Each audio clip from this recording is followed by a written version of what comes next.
You ready? Được. Okay. Now, as we do in every system, we start by the most important function of the system. So we are going to look at the most important function of the urinary system. That is the point number one. So the urinary system, as the name implies, it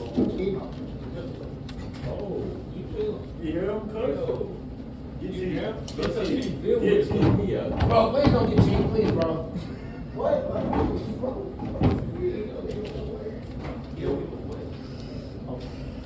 Those who want to pass the class, you be responsible to pass this class, get out of here, because this is your last class with me. But if you want to keep repeating this class, that's you, I will my part. So take the notes.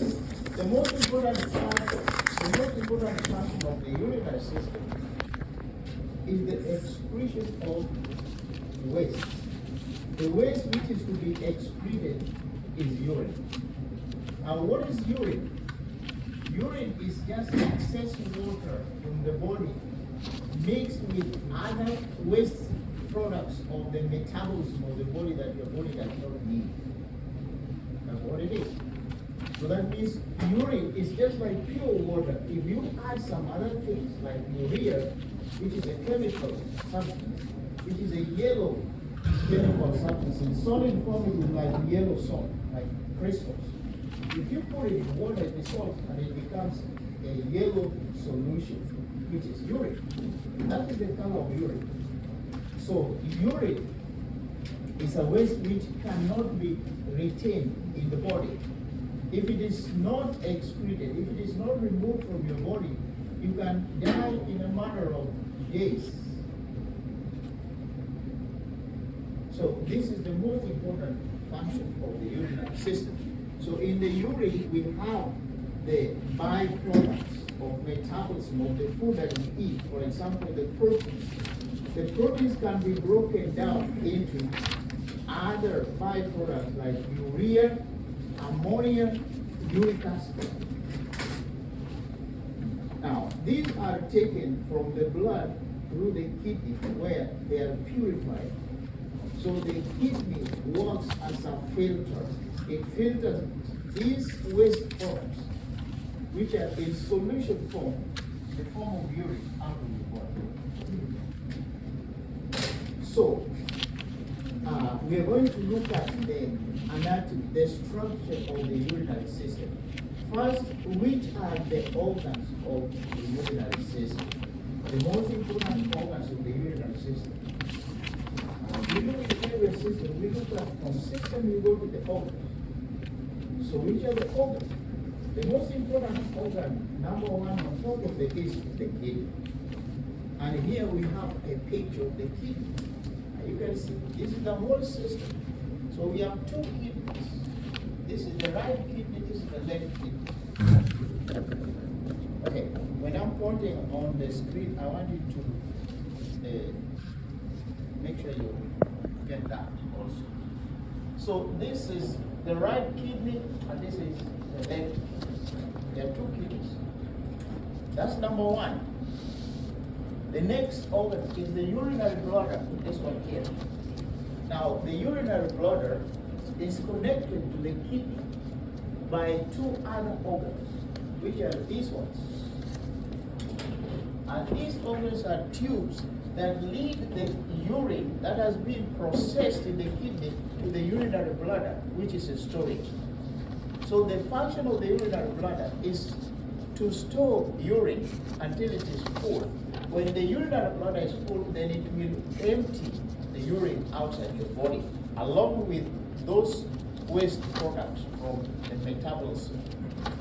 So this, we have seen now three organs, the kidneys, urinary bladder, and the tube that lead the urine to the urinary bladder. So you have to know the names of these organs. And tomorrow in the lab, you are going to make a drawing of the system. When you identify these organs in the specimen tomorrow, you make a diagram and be able to label them correctly. That's how we learn in biology. So these are called the ureters, the tubes. There are also two tubes, the right and the left, and they connect the kidney to the storage, which is the urinary bladder. So you have three organs already: kidney, urinary bladder, and the ureters. So the next one is the blood vessels. Now we have two types of blood vessels here. This is an artery, you see it's red. This is a vein, you see it's blue. So the red is the renal artery, which brings blood from the main tube, which is the aorta, which comes out the heart. So the aorta comes out the heart, and then it forms branches that goes to almost every system, every organ. So when the aorta comes out of the heart, it makes a loop, a U-turn down, and then it gives branches to your extremities, upper extremities, and then some of its branches go to your trach, which serves the chest organs. Then some of it, another branch may go to the abdomen, your belly, which gives blood to all the organs in the abdominal organs. Then when you come to the waist, there is a branch of the aorta that goes to your lower extremities, your thighs, legs, toes, to give blood there. Then there is a branch of it which gets into the kidney. The kidneys are found here. Look, they are found at this point, and that is what we call vertebral angle. That is the angle between the ribs, coastal means ribs, and the vertebrates is the spine. So you see the spine and the ribs, they make an angle here. So this acute angle, are you watching what I'm showing? Look at the skeleton. You see, because I see everybody's on the phone. Like you're not paying attention. That's disrespectful. Because if you're not watching what I'm showing you, it is like it is useless. You don't need to learn. But this will come. I will ask the same thing that I'm talking about right now. So this is the coastal vertebral angle where you find the kidneys. So when people have problems with the kidney, they complain of pain, like if they have kidney stones. The pain is located here at the back. And if they come to the doctor can test just by physical exam if it is the kidney which is causing the pain by just hitting lightly at that part, not very hard. But when you do that with people with those kidney stones, they will jam because of pain. It's very severe. You cannot even touch it lightly. So anyway, so this is the location of the kidneys. They are in the lower abdomen towards the back. Now, these blood vessels, the two types, the artery brings blood to the kidney, the veins take blood from the kidney. So the veins return the blood back to the heart, then to the lungs, so that the carbon dioxide can be released. Because carbon dioxide is a gas which can be dissolved in blood. And all blood must pass through the kidney to be filtered of the byproducts that are dangerous, that are poisonous, like carbon dioxide and urea and ammonia and uric acid. So look here, every system we always come to this reaction. This chemical reaction is the fundamental in biology because it tells you what happens in every cell with everything. Like if you eat protein food, the proteins will be broken down because they are made up of amino acids. The molecules that are absorbed from the protein food are amino acids. These amino acids will be dissolved in the blood. So when blood comes to the cells, they are metabolized. The amino acids will be broken to other byproducts, which are ammonia, urea, uric acid. So these are waste that are removed when the blood passes through the kidney. So the kidney is like a filter. So when these are passed through the kidney, the pure blood is returned back to your body through the vein. So you see, it is like a shuttle that goes to the airport and takes the passengers that are going to fly, and then it picks up those passengers who have just arrived, and then they're taken back down to their restaurant, hotel, or their homes. So it's back and forth. This is what it does the whole day, back and forth. So the blood is doing the same thing to the kidney and the back, to the kidney and back and forth. Okay, so that is basic structure of the urinary system. Any questions? All right. So now the most important organ of the urinary system is the kidney. The kidney. So we need to spend more time learning about the structure and the function of the kidney. So first, let us start to look at the kidney. If you look at the kidney, you need to study and identify the shape of the kidney. And you need to know or identify the location of the kidney, the size of the kidney, just like we saw with other organs like the heart.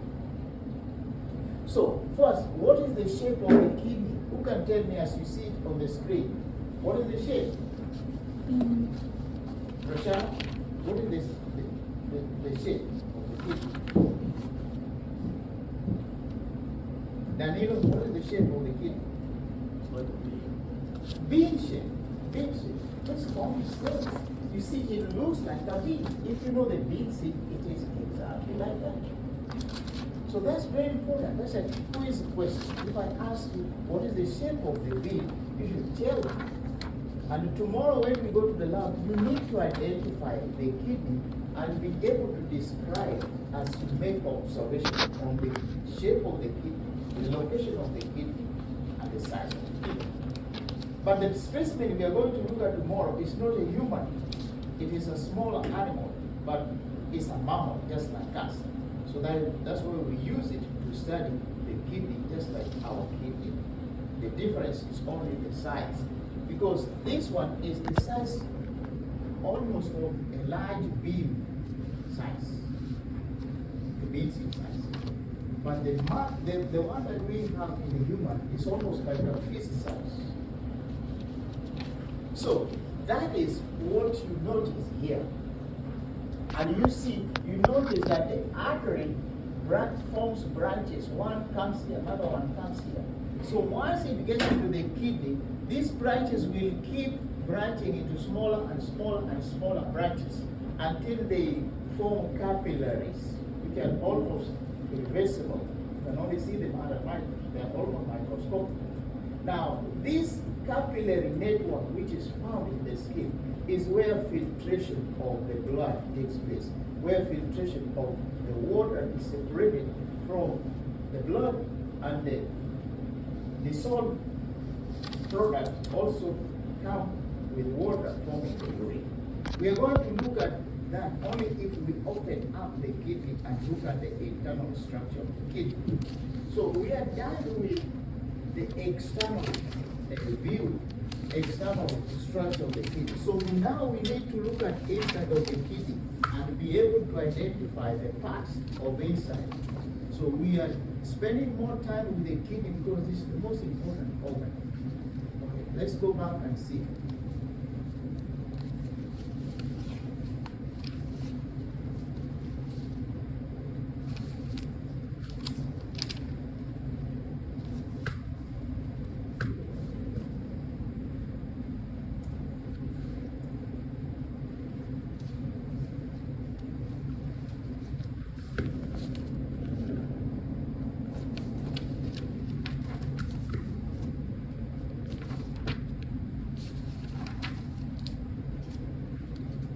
Okay, now we are going to look at the inside of the kidney. Now look at these two diagrams here. Now the one on the left is the same kidney which has been cut open. So if you want to know, to study the structures within the kidney, you need to dissect it, cut it open like an orange into halves. So then you can see all the structures in the kidney. Now, these are the structures that you have to know. And you should be able to spell them, label them correctly, and know them. You can identify them with a section of the kidney. So look, this is the artery that we saw before. Now look how it has gone into the kidney and formed so many branches. All these are branches of the renal artery. And this is the renal vein. Renal artery, renal vein. And the renal vein also forms tributaries that join to form the main one that leaves the kidney and goes back to the heart to be pumped into the lungs. So you can see the circle, the pathway that blood takes to the kidney and then back to the heart, to the lung. Okay, so then you see some structures inside here which looks like triangles. They look like triangles and they are in a row all around in a layer like this. Those structures are called pyramids. So you have to know that. You should be able to label them. They are called pyramids. So let me look if they are labeled them correctly here in the diagram.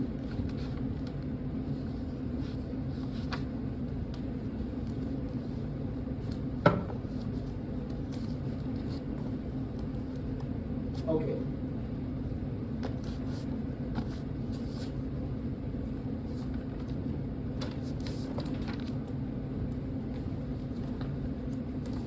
I don't see any of these labels showing that. But let us take this one here and look at the structures clearly labeled in this one better than the others. So look, this part, this area which looks like beef, this part here, because the kidney is in layers. First, the darker one is the capsule. We call it the capsule. So the capsule is the outermost layer, which is like a coat surrounding the layer. So this is protected. It's very tough, very strong to protect the structures inside. So that if you get an accident, something hits your back, hits the kidney area, then the kidney structure are protected by a very strong cover, which is the capsule. So this is the capsule, the renal capsule, this one here, which is much down. Then you go into another layer, this one here. This is called the cortex. This is the cortex. And then if you keep moving into the kidney, you find this area, which is a row of the renal pyramids. Renal pyramids. And then they end up in the renal medulla. The medulla is more inner as you move in, and then you reach the renal pelvis, this yellow part. So the renal pelvis, that is where the processed urine comes. Now urine is processed with tiny microscopic drops through the capillary network. The capillary network is called glomerulus. And if there are many thousands in a kidney. So we call them glomeruli. Glomeruli is plural. One is glomerula. Make sure you know the spelling as well, because I'm going to ask you all these things in the quiz. So now you almost know all the important structures within the kidney. So when blood comes through here, then it forms the branches, then it ends up in glomeruli, in the cortex. And that is why filtration occurs.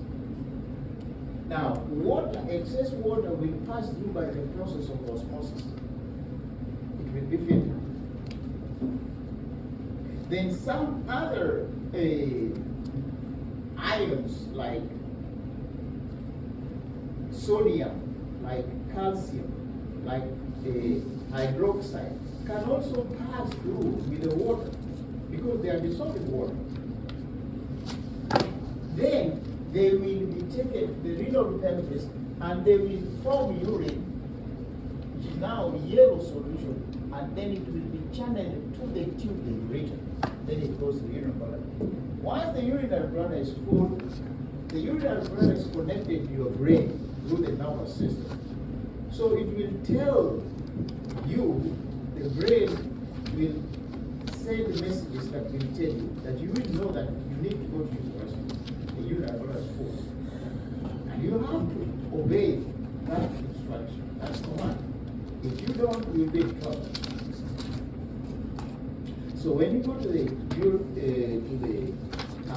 restroom, then you empty the urinary bladder and all the urine is gone. So the bladder is empty again.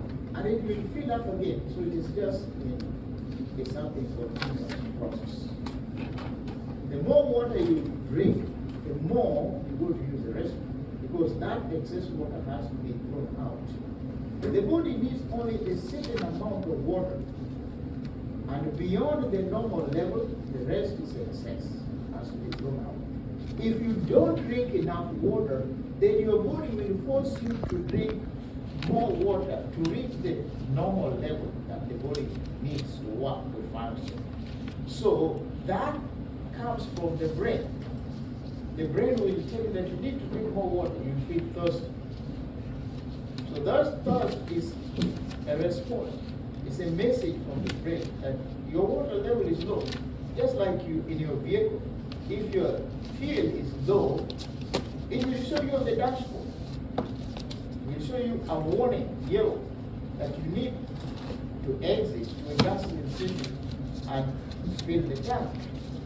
If you don't obey that, if you disobey that instruction, you're going to be in trouble because your car will stop on the highway. Now it is very dangerous for your life because someone can hit you, you get a crash, you can die. So you have to obey that, or else you cannot go to school. You cannot go if you are a day scholar. You commute from home. You will not make it to your class. So you have to fill the tank. The same thing happens with the water. If it is less than what is required, it gives you water.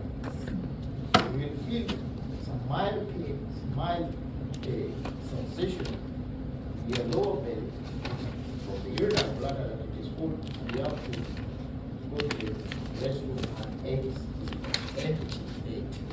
Okay, so far we have looked at the structure of the kidney, and now we are going to look at the formation of the urine.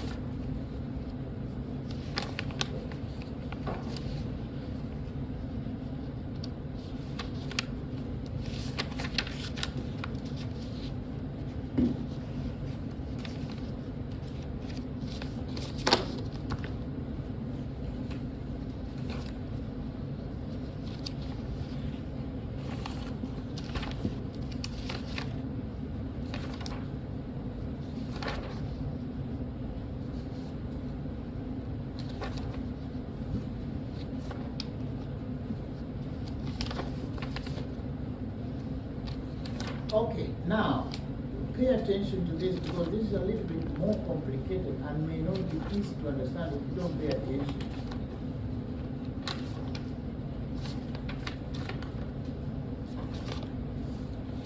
I want to pick up one of these. Probably I pick up that one.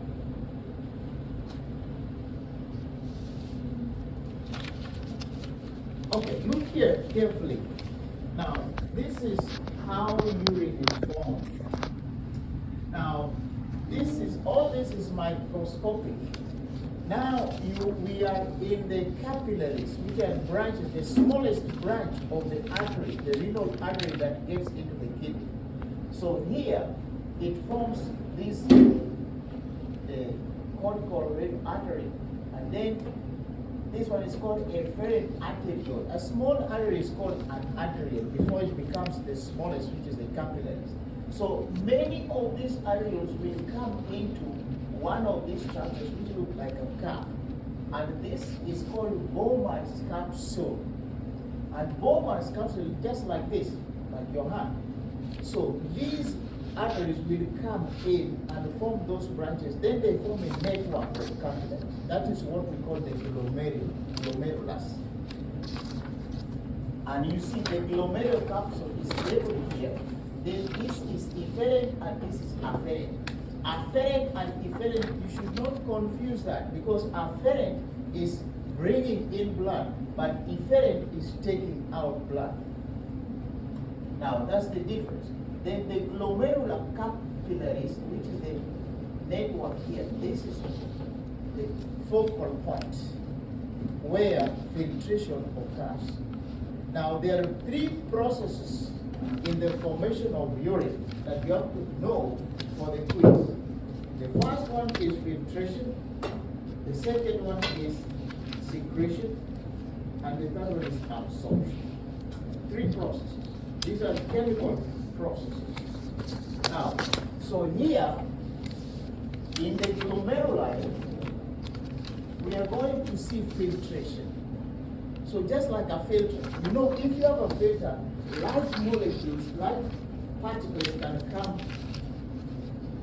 can be held back while the small particles can pass through the filter. Like in your kitchen, if you're cooking and maybe you're cooking vegetables, you have to cut them into small pieces and wash them under the zinc.